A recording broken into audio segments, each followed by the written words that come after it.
जय हिंद दोस्तों, welcome to परीक्षा सफर। आज है 12 सितंबर 2025। 12 सितंबर 2025 के जितने भी करंट अफेयर्स के इंपॉर्टेंट क्वेश्चन बन सकते हैं हम इस वीडियो में डिस्कस करेंगे।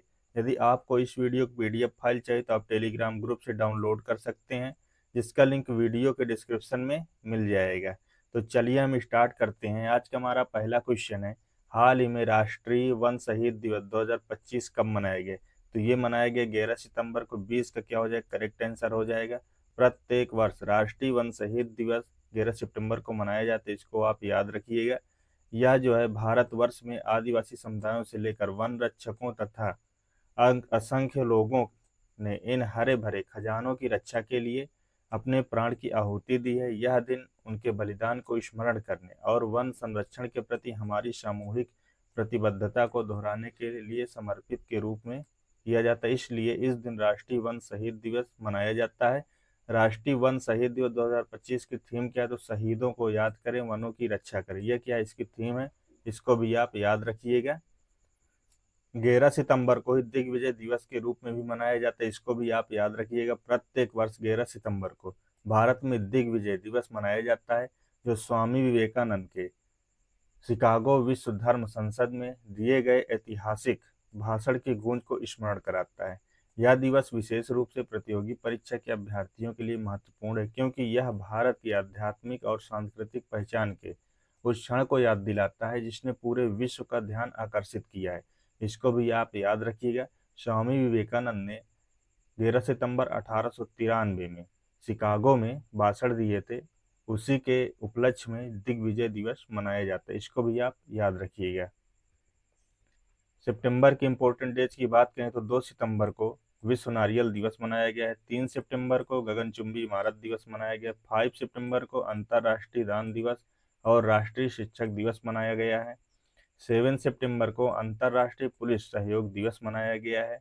8 सितंबर को विश्व फिजियोथेरेपी दिवस और विश्व साक्षरता दिवस मनाया गया है।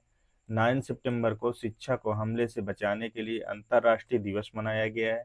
10 सितंबर को विश्व आत्महत्या रोकथाम दिवस मनाया जाता है, इसको भी आप याद रखिएगा। अगला क्वेश्चन है, हाल ही में भारत का पहला विदेशी अटल इनोवेशन सेंटर कहाँ शुरू किया गया है? तो अटल इनोवेशन सेंटर कहाँ शुरू किया गया? तो ये शुरू किया गया संयुक्त अरब अमीरात में। 20 का क्या हो जाएगा? करेक्ट आंसर हो जाएगा। भारत का पहला विदेशी अटल इनोवेशन सेंटर संयुक्त अरब अमीरात में शुरू किया गया, इसको आप याद रखिएगा। भारत की शिक्षा जगत में ऐतिहासिक कदम उठाते हुए केंद्रीय शिक्षा मंत्री धर्मेंद्र प्रधान ने भारत का पहला विदेशी अटल इनोवेशन सेंटर संयुक्त अरब अमीरात के आईआईटी दिल्ली अबू धाबी परिसर में 10-11 सितंबर 2025 की अपनी 2 दिवसीय आधिकारिक यात्रा के दौरान उद्घाटित किया। इसको भी आप याद रखिएगा। हाल ही में दुनिया के सबसे अमीर व्यक्ति कौन बने हैं? तो ये बने हैं लैरी एलिसन। सी इसका क्या हो जाएगा? करेक्ट आंसर हो जाएगा। लैरी एलिसन दुनिया के सबसे अमीर व्यक्ति बने हैं, तो सी इसका क्या करेक्ट आंसर हो जाएगा। ब्लूमबर्ग की रिपोर्ट के मुताबिक सॉफ्टवेयर कंपनी ओरेकल के को फाउंडर लैरी एलिसन दुनिया के सबसे अमीर व्यक्ति बन गए हैं। लैरी ने टेस्ला के सीईओ एलन मस्क को पीछे छोड़कर पहली बार दुनिया के सबसे अमीर व्यक्ति होने की उपलब्धि हासिल की है, इसको भी आप याद रखिएगा। हाल ही में अनुपम खेर ने अपनी कौन सी किताब की घोषणा की है? तो अनुपम खेर ने अभी डिफरेंट बट नो लेस नामक पुस्तक की घोषणा की है। 20 का क्या हो जाएगा? करेक्ट आंसर हो जाएगा। इनकी पहली पुस्तक कौन सी? The best thing about you is you. 2011 में इन्होंने इस पुस्तक की घोषणा की थी। दूसरी पुस्तक कौन सी? Lessons life taught me unknowingly 2019 में इस पुस्तक को लॉन्च किए थे। और तीसरी पुस्तक your best day is today 2020 में इस पुस्तक को लॉन्च किए थे, इसको भी आप याद रखिएगा। वरिष्ठ अभिनेता और प्रेरक वक्ता अनुपम खेर ने अपने व्यक्तिगत अनुभवों को आशा और प्रेरणा का संदेश बनाने का सिलसिला जारी रखते हुए अपनी चौथी पुस्तक डिफरेंट बट नो लेस की घोषणा की है, इसको भी आप याद रखिएगा। हाल ही में अरुंधति रॉय ने अपनी कौन सी नई पुस्तक प्रकाशित की है?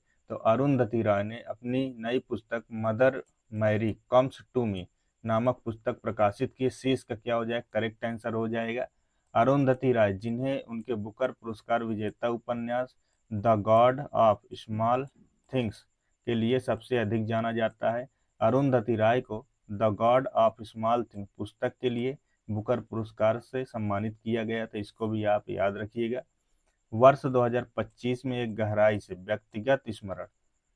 व्यक्तिगत संस्मरण Mother Mary comes to me लेकर लौटी हैं। 2 सितंबर को प्रकाशित यह 374 पन्नों की कृति उतनी ही साहसिक और जितनी काव्यात्मक है। इसको भी आप याद रखिए, कितने पन्नों की है, तो 374 पन्नों की है और 2 सितंबर को प्रकाशित की गई थी। यदि हम पुस्तक की बात करते हैं तो अमीश त्रिपाठी ने the Chola tigers Avengers of Somnath नामक नई पुस्तक लॉन्च की है। डी.वाई. चंद्रचूड़ ने अपनी पहली पुस्तक व्हाई द कॉन्स्टिट्यूशन मैटर्स का विमोचन किया है। डॉक्टर विश्वरूप राय चौधरी ने green gold the neem pharmacy नामक पुस्तक लिखी है। राम माधव ने the new world 21st century global order and India नामक पुस्तक लिखी है। वी.एस. रवि ने confessions of a Shakespeare addict नामक पुस्तक लिखी है।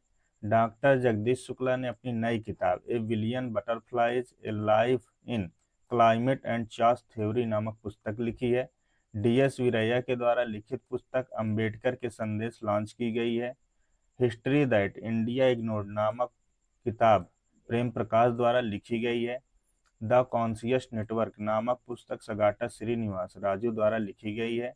The rise of the hitman नामक पुस्तक आर कौशिक के द्वारा लिखी गई, इसको भी आप याद रखिएगा। अगला क्वेश्चन है, हाल ही में 102 वर्षीय कोकिचू अकुजावा ने किस पर्वत पर चढ़ाई पूरी की है? तो इन्होंने अभी माउंट फूजी पर्वत है, इस पर जो है कोकिजी अकुजावा ने चढ़ाई पूरी की है। तो एज का क्या हो जाए, करेक्ट आंसर हो जाएगा, ये 102 वर्ष के हैं। अभी इन्होंने माउंट फूजी नामक पर्वत पर चढ़ाई की है। ये जापान का सबसे ऊंचा पर्वत है। जापान के सबसे ऊंचे और प्रतीकात्मक पर्वत माउंट फूजी, जो कि 3776 मीटर है, इस पर 102 वर्षीय कोकिची अकुजावा ने 5 अगस्त 2025 को सफलतापूर्वक चढ़ाई पूरी कर ली है। इस उपलब्धि को गिनीज वर्ल्ड रिकॉर्ड्स में ने मान्यता दी है, जिससे यह साबित हुआ है कि उम्र कभी भी संकल्प और हिम्मत के सामने बाध नहीं बन सकती। इसको भी आप याद रखिएगा, इनका नाम अभी गिनीज वर्ल्ड रिकॉर्ड्स में दर्ज किया गया है, इसको भी आप याद रखिएगा। अगला क्वेश्चन है, हाल ही में किस खिलाड़ी ने 2025 में लगातार दूसरा यूएस ओपन महिला एकल खिताब जीता है? तो यूएस ओपन महिला खिताब आरियाना सबालेंका ने जीता है। 20 का क्या हो जाएगा, करेक्ट आंसर हो जाएगा। ये लगातार दूसरा यूएस ओपन महिला एकल खिताब जीती हैं, तो 20 का क्या हो जाएगा, करेक्ट आंसर हो जाएगा। न्यूयॉर्क के आर्थर एश स्टेडियम में 7 सितंबर 2025 को खेले गए महिला एकल फाइनल में बेलारूस की आरियाना सबालेंका ने इतिहास रच दिया। उन्होंने अमेरिका की अमांडा अनिशिमोवा को 6-3, 7-6, 7-3 से हराकर लगातार दूसरा यूएस ओपन खिताब जीता, इसको भी आप याद रखिएगा। अगला क्वेश्चन है, हाल ही में नासिक में सीपीआरआई की रीजनल टेस्टिंग लेबोरेटरी का उद्घाटन किसने किया है? तो अभी मनोहर लाल खट्टर ने नासिक में सीपीआरआई की रीजनल टेस्टिंग लेबोरेटरी का उद्घाटन किया। इसका क्या हो जाएगा, करेक्ट आंसर हो जाएगा। सीपीआरआई का फुल फॉर्म क्या होता है? सीपीआरआई फुल फॉर्म होता है सेंट्रल पावर रिसर्च इंस्टीट्यूट। इसका क्या होता है, फुल फॉर्म होता है, इसको भी आप याद रखिएगा। केंद्रीय मंत्री मनोहर लाल खट्टर ने 10 सितंबर 2025 को नासिक में सेंट्रल पावर रिसर्च इंस्टीट्यूट की रीजनल टेस्टिंग लेबोरेटरी का उद्घाटन किया, इसको आप याद रखिएगा। अगला क्वेश्चन है, हाल ही में महिला क्रिकेट विश्व कप 2025 के लिए आईसीसी ने कौन सा अभियान शुरू किया है? तो आईसीसी ने कौन सा अभियान शुरू किया है? तो विल टू विन। 20 का क्या हो जाएगा, करेक्ट आंसर हो जाएगा। विश्व कप 2025 के लिए आईसीसी ने विल टू विन अभियान लॉन्च किया, तो 20 का क्या हो जाएगा, करेक्ट आंसर हो जाएगा। आईसीसी ने महिला क्रिकेट विश्व कप 2025 से कुछ ही हफ्ते पहले अपने प्रमुख अभियान विल टू विन का अनावरण किया है। महिला विश्व कप का 13वां संस्करण 30 सितंबर 2025 को शुरू होगा, जिसमें भारत और श्रीलंका के बीच उद्घाटन मैच गुवाहाटी में खेला जाएगा। फाइनल 2 नवंबर 2025 को होगा, इसको भी आप याद रखिएगा। अगला क्वेश्चन है, हाल ही में इसरो ने किस कंपनी को स्वतंत्र उत्पादन हेतु SSLV तकनीक हस्तांतरित की है? तो SSLV तकनीक हस्तांतरित की है, तो ये की है HAL को। HAL का फुल फॉर्म क्या है? तो HAL का फुल फॉर्म होता है हिंदुस्तान एरोनॉटिक्स लिमिटेड। HAL का है फुल फॉर्म है, तो इसका क्या हो जाएगा? करेक्ट आंसर हो जाएगा। भारतीय अंतरिक्ष अनुसंधान संगठन ने अपने संवेग प्रौद्योगिकी हस्तांतरण समझौते पर हस्ताक्षर किए हैं। इस समझौते के तहत हिंदुस्तान एरोनॉटिक लिमिटेड अब स्वतंत्र रूप से स्मॉल सैटेलाइट लॉन्च व्हीकल का निर्माण कर सकेगा। यह समझौता ISRO new space India limited NSIL Indian national space promotion and authorisation centre और HAL की भागीदारी से संपन्न हुआ है, इसको भी आप याद रखिएगा। अगला क्वेश्चन है, हाल ही में भारत ने किस देश के साथ रक्षा और व्यापार संबंधों को गहरा करने के लिए समझौता किया है? तो भारत ने सिंगापुर के साथ रक्षा और व्यापार संबंधों को गहरा करने के लिए समझौता किया। सी इसका क्या हो जाएगा? करेक्ट आंसर हो जाएगा। भारत और सिंगापुर ने आपसी रणनीति साझेदारी को मजबूत करने के लिए रक्षा सहयोग, तकनीकी नवाचार और संतुलित व्यापार संबंधों पर विशेष जोर दिया है। यह समझौते सिंगापुर के प्रधानमंत्री लॉरेंस वोंग की भारत यात्रा के दौरान हुए हैं। यह यात्रा दोनों देशों के बीच 60 वर्ष पूरे होने का प्रतीक है और इंडो पैसिफिक क्षेत्र में उनकी राजनीतिक, आर्थिक और रक्षा समन्वय की अहमियत को रेखांकित करती है, इसको भी आप याद रखिएगा। अगला क्वेश्चन है, हाल ही में किस भारतीय लेग स्पिनर ने 25 वर्ष के पेशेवर क्रिकेट करियर के बाद संन्यास लिया है? तो किस भारतीय ने क्रिकेट से संन्यास लेने की घोषणा की है? ये की है अमित मिश्रा ने। 20 का क्या हो जाएगा? करेक्ट आंसर हो जाएगा। अमित मिश्रा जो भारतीय लेग स्पिनर हैं, इन्होंने 25 वर्षों के पेशेवर क्रिकेट करियर के बाद संन्यास लेने की घोषणा की है, तो 20 का क्या करेक्ट आंसर हो जाएगा, इसको भी आप याद रखिएगा। यह क्वेश्चन है कल के लास्ट वीडियो का, हाल ही में भारत के 15वें नए उपराष्ट्रपति कौन बने हैं? तो ये कौन बने? तो CP राधाकृष्णन इसका सही आंसर था। सी इसका क्या था? करेक्ट आंसर था। अगला क्वेश्चन है, हाल ही में किसने राष्ट्रीय विज्ञान संचार और नीति अनुसंधान संस्थान के निदेशक के रूप में कार्यभार संभाला है? ये 4 ऑप्शन दिए हुए, जो भी करेक्ट है आप कमेंट बॉक्स में लिख करके बताएंगे। यदि आपको इस वीडियो की PDF फाइल चाहिए तो आप टेलीग्राम ग्रुप से डाउनलोड कर सकते हैं, जिसका लिंक वीडियो के डिस्क्रिप्शन में मिल जाएगा। यदि आपको यह वीडियो हेल्पफुल लगा हो, अच्छा लगा, तो आप चैनल को लाइक कर दें, सब्सक्राइब कर दें और दोस्तों को शेयर करना ना भूलें। मिलते हैं अगले वीडियो में। जय हिंद।